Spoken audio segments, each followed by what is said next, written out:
by the principle of Douglas Kruger's book, is your thinking keeping you poor? You say yes, and you figure out the how later. Welcome to the show. I am your host, Rob Christie, and this is Becoming Me. I'm so happy you could make it. Means the world to me. So why don't you kick back, take a listen, stay a while.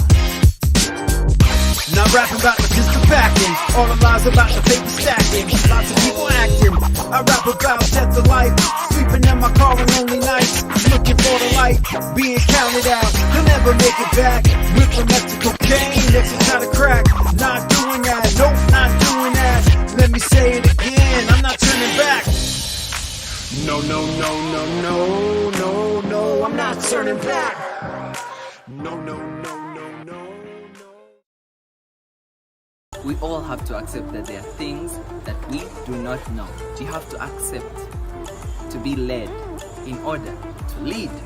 Because, well, many a time we think that we know it all, or in fact there are two extremes. There are some people who generally realize yes, they do not know it all, so they shudder and fall back into the rest, while others realize they know a bit more than the people around them, so perhaps they think they should be know-it-alls. Being different does not mean that you know it all. Being different means that you're willing to be led, to learn, to grow. The more teachable you are, the more flexible you can be. My biggest experience in this was that when I entered high school, I had no dream whatsoever of entering clubs, debates and different sports. But well, I met a young man, a very passionate young man about clubs, and he told me, well, there's this and this opportunity, can we put our energy behind this and this?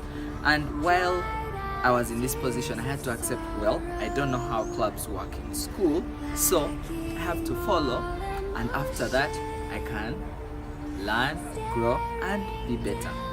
It was also a very interesting experience while I was working at KSK Associates. They said it was a professional services firm. There was a lot of auditing, there was a lot of human resource, a lot of things I never thought I would see myself in.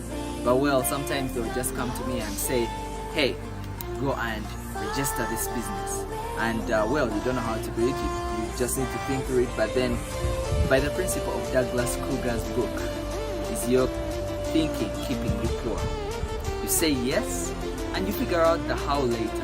And looking at the 7 habits of highly effective people, a book that we cover in the mentorship class, you have to think, begin with the end in mind and be proactive. The first and second, be proactive and begin with the end in mind. You think, okay, I want a certificate of registration, a certificate of incorporation, what documentation do I need, which institution do I need to go to, and before you know it, you'll be there. So, one of the costs of being different is you don't have to know it all, but you can start somewhere.